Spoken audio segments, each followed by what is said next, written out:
Welcome back to Mapping Healthcare on KDRT 95.7 FM in Davis, California, where a medic with a map explores healthcare around the world, highlights people who improve it, and shares what we can learn from them.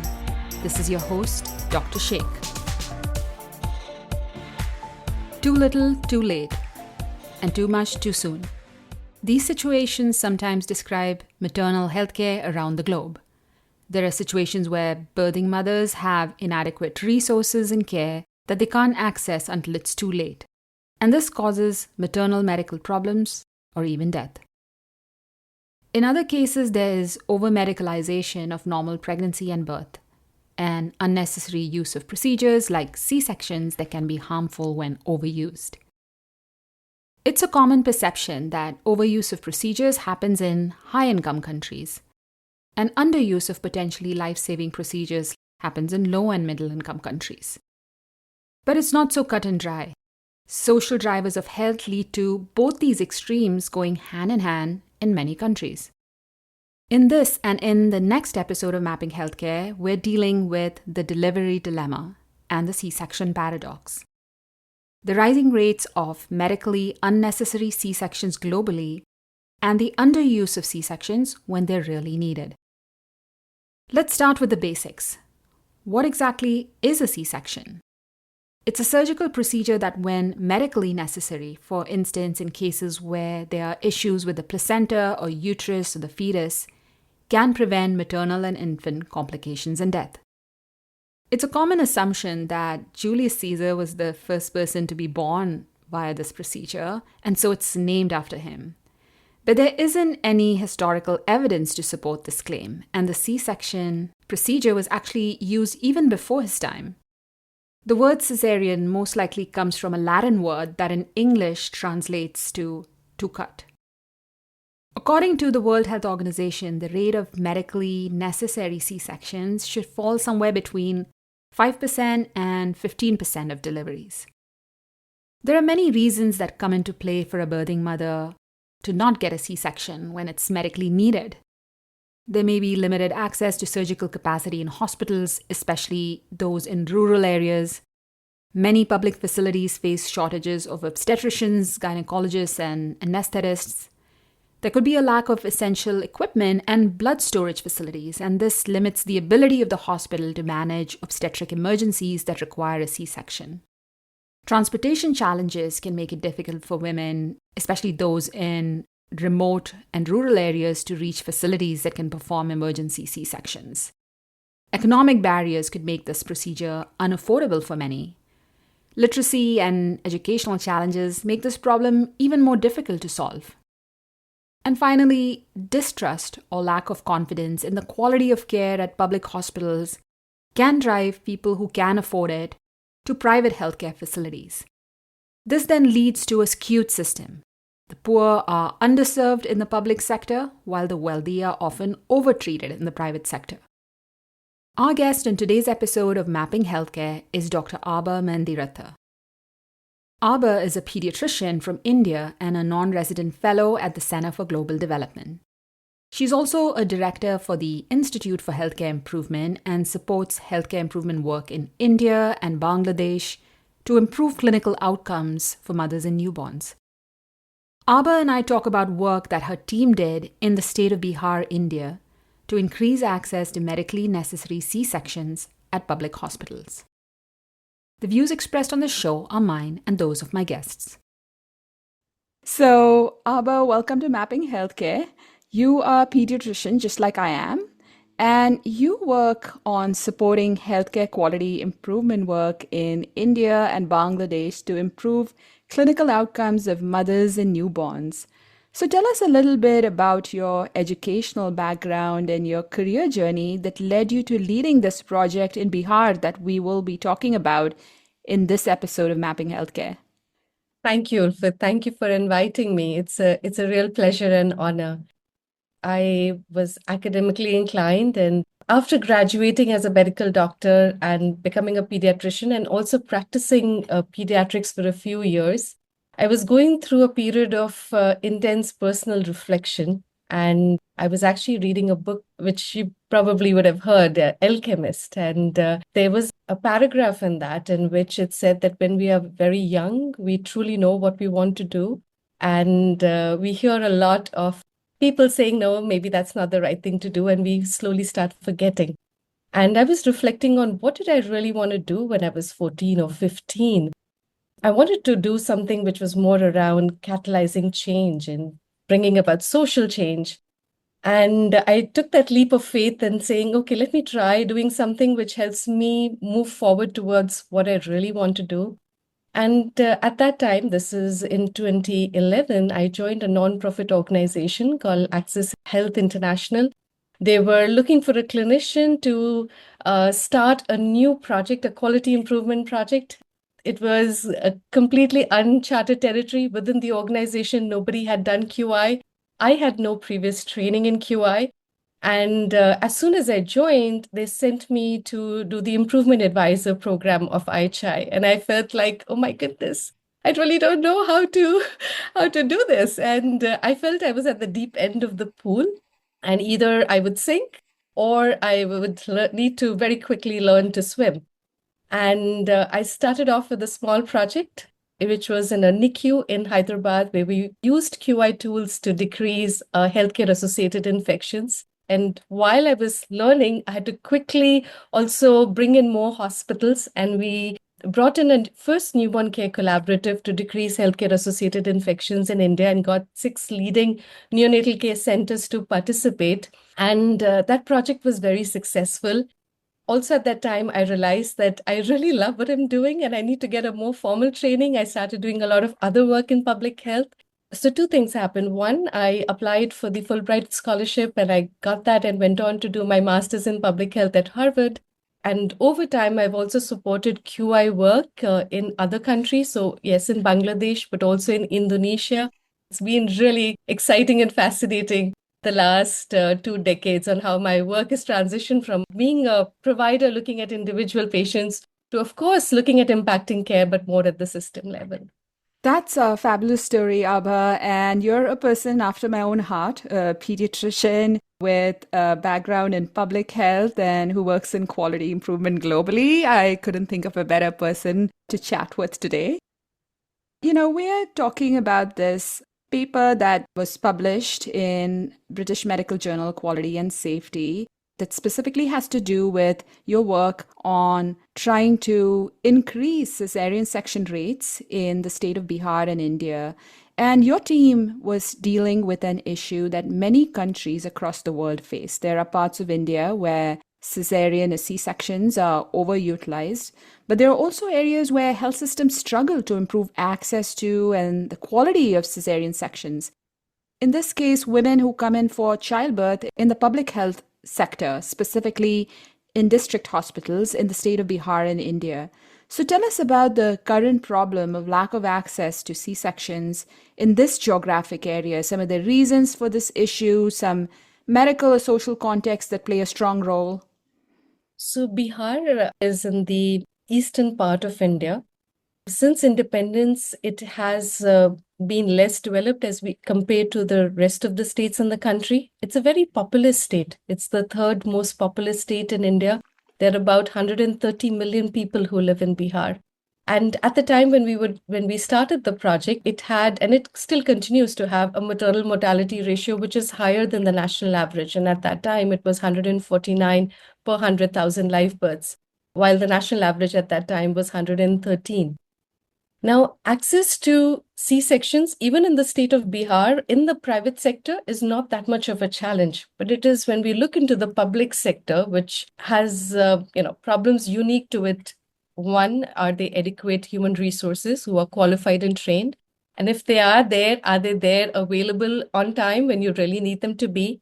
And then very importantly, do they have the enabling environment and supporting infrastructure to allow them to carry out what they need to do? So do they have access to a 24/7 blood bank? Do they have access to laboratory investigations after 2 o'clock in the afternoon? Do they have access to an anesthetic, who can come in and be there to ensure that, they are able to support the patient before and after the surgery?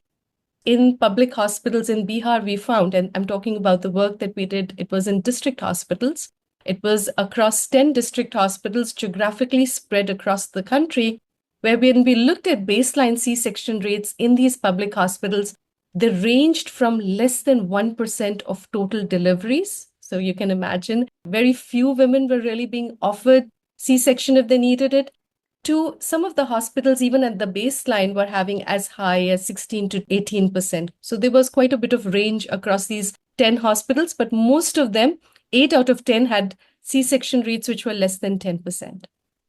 Your team worked on an initiative to increase access to cesarean sections in Bihar, and the initiative was supported by the government of Bihar and development partners, specifically the Institute for Healthcare Improvement, or the IHI, and the nonprofit organization Care India. Your team and these hospitals used quality improvement, or QI, methods combined with managing resources to test and implement changes that were designed to increase C-section deliveries.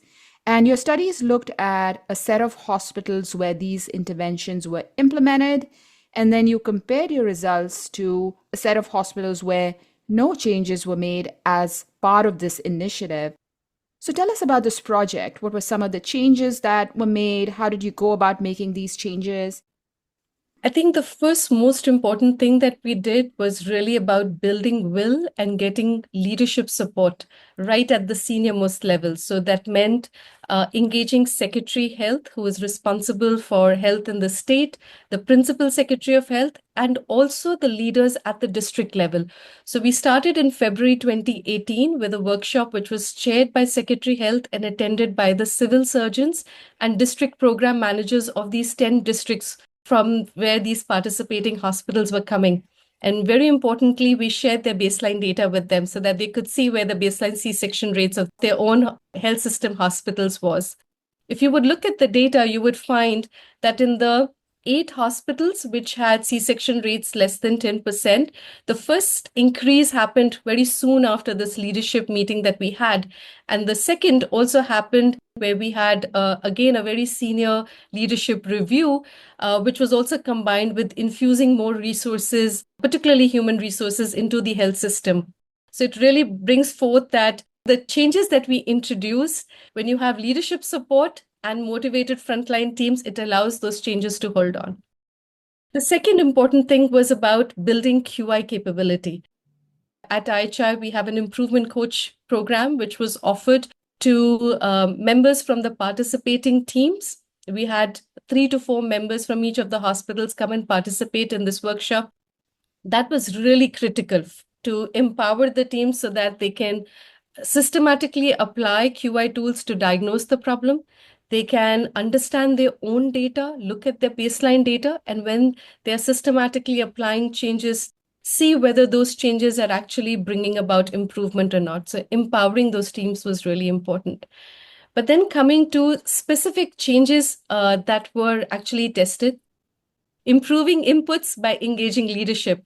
And here we're talking about a resource-constrained system where some of the basic infrastructure was missing, which included, how do we rationalize the roster for doctors, for paramedics, for nurses? How do we solve for the fact that we need to build some basic clinical knowledge and skills? How do we ensure there's stock management of, essential medicines, which is required to ensure access to C-section as well as other emergency services? As well as, very importantly, we aligned with existing government initiatives because our changes were not happening in vacuum. There's also work that was happening at the national level with the government of India promoting a national program, which is called the Lakshya program for improving quality improvement.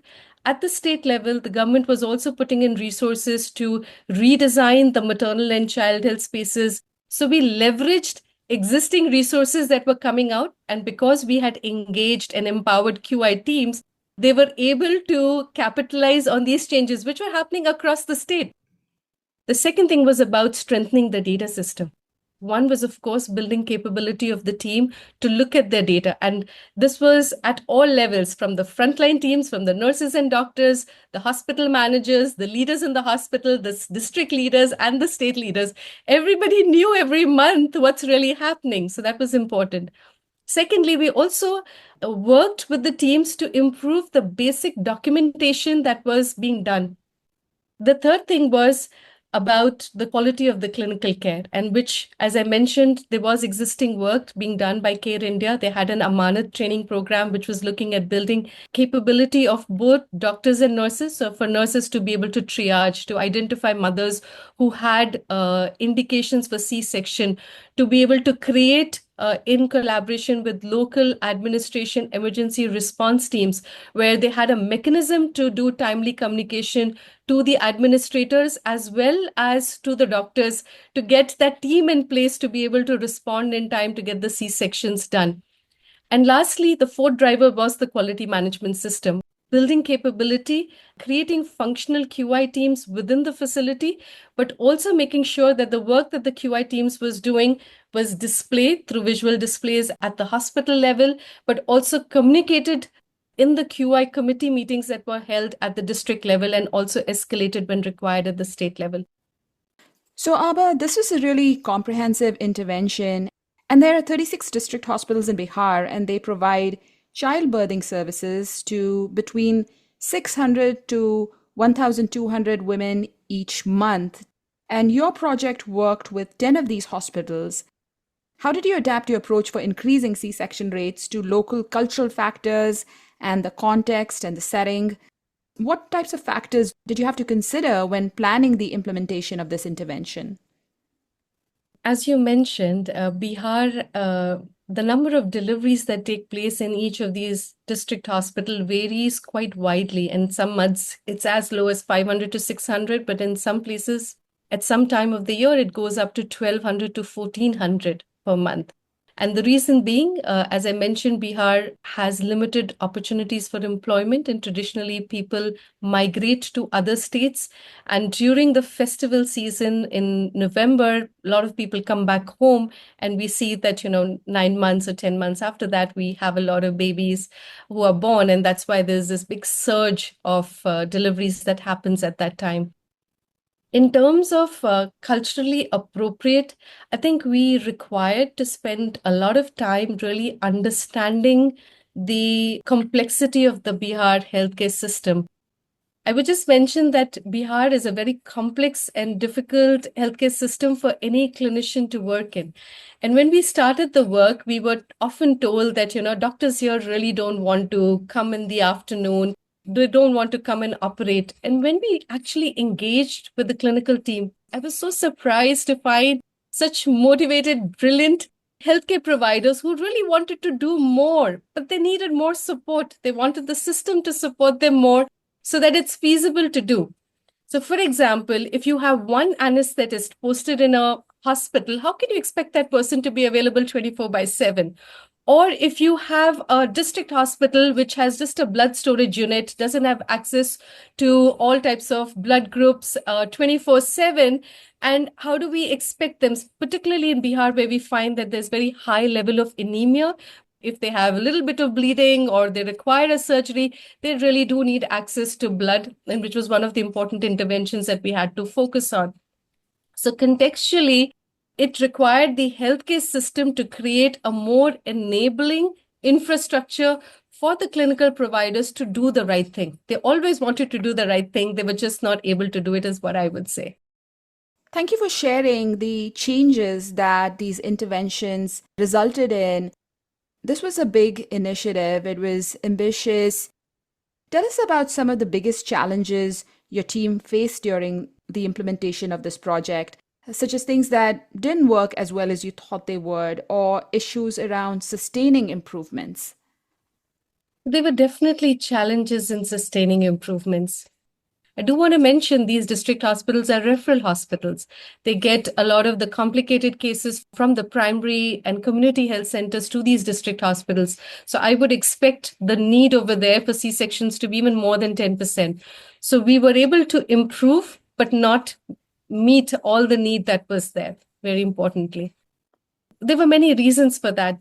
While we were able to get some gains, we were not able to solve all the health system problems. And some of them are really deep rooted and require much more sustained effort to ensure that for managing the load of patients in these hospitals, we have adequate clinical staff, not expecting one doctor to be a hero and manage all the patients, but really ensure that you have a roster which allows the doctors to be able to serve a reasonable amount of clinical time and to be able to ensure 24 by 7 access to care.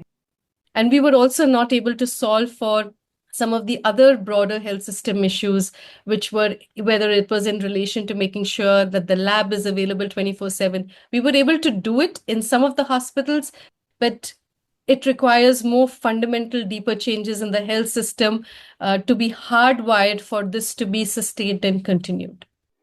So, as happens with all improvers in healthcare, we go into an initiative and implement changes and really learn a lot and grow a lot ourselves from this experience. So, based on your experience with this project in Bihar, what were some of the things you learned that you will take on to other initiatives or projects in healthcare improvement that you'll be tackling in the future?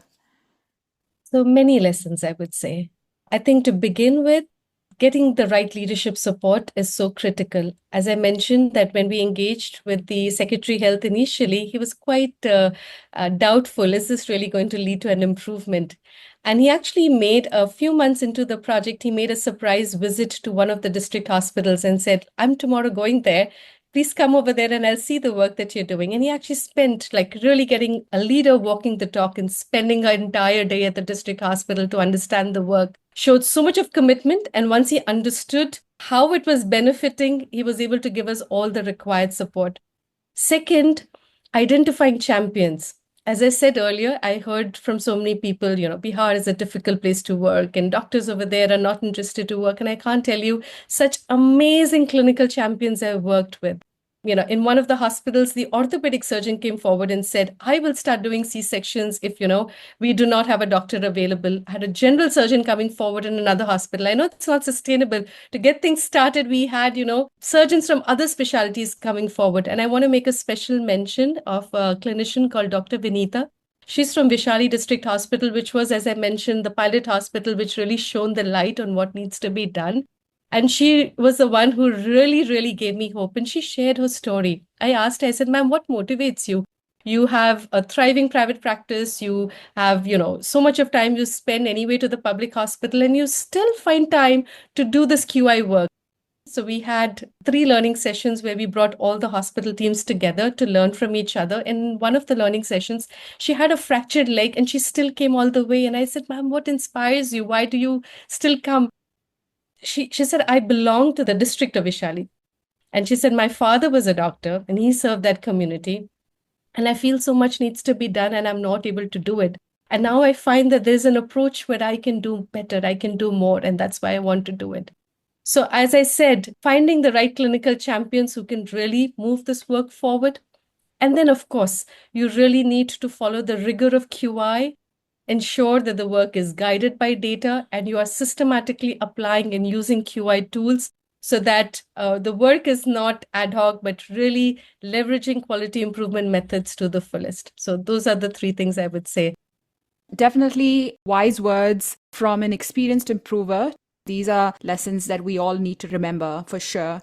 So, Abha, we wrap up each episode by talking a little bit about the place this work is based in. So, Bihar is a state in eastern India bordering Nepal, and it is one of India's most densely populated states and is primarily rural and agricultural.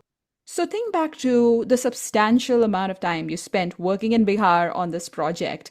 What is one place or activity close to your heart that you experienced there that someone new to the area should also experience, in your opinion?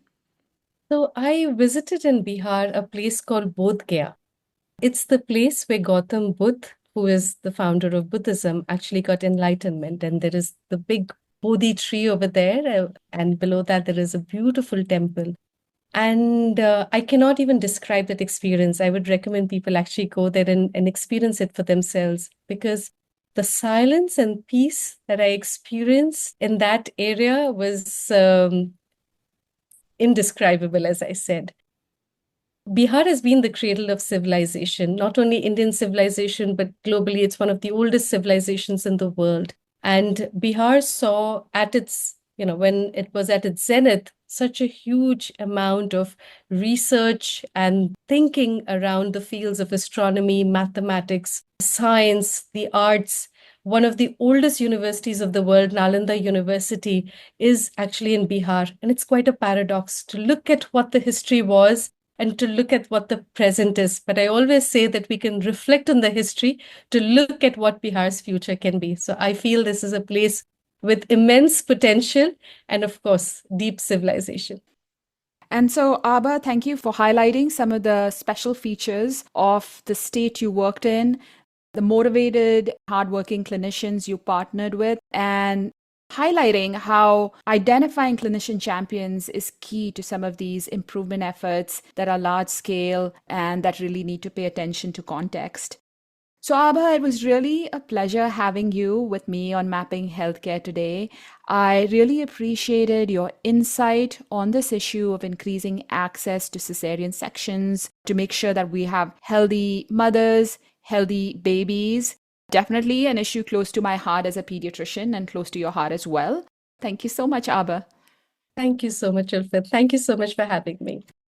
So that was Dr. Abha Mehndiratta telling us about her team's efforts to increase access to medically necessary C-sections in Bihar, India. The government of India has implemented maternal health care policies to promote safe childbirth. There are monetary incentives for women living in poverty to go to hospitals for births. There's a program that eliminates out-of-pocket expenses for deliveries, including C-sections, in government facilities. Another program aims to improve the quality of care in labor rooms and maternity surgical facilities. However, these programs, like those in many other parts of the world, still face challenges in eliminating disparities in safe maternal care. There's still lots of room for improvement in strengthening public health infrastructure, increasing the number of specialists in rural areas, and tackling the persistent economic and geographic barriers that prevent the poor from accessing life-saving care. Just like in many other countries, there's a paradoxical pattern with C-section rates in India. These procedures are overused in wealthier urban populations in India. The national rate of C-sections in the country is over that 10% WHO threshold, and C-sections occur in 20% of all deliveries. This overuse contrasts with the underuse of medically necessary C-sections in poorer or rural communities in India. In 3/4 of states in the country, the poorest 1/5 of the population had C-section rates below that 10% WHO threshold, which indicates inadequate access to care. We see a C-section paradox in the United States too, but we have the opposite problem. People of color and those who are poorer have higher rates of unnecessary C-sections in the US, and this gap is widening. And high rates of medically unnecessary C-sections will be what we'll be covering in the next episode of Mapping Healthcare. Thanks for tuning in.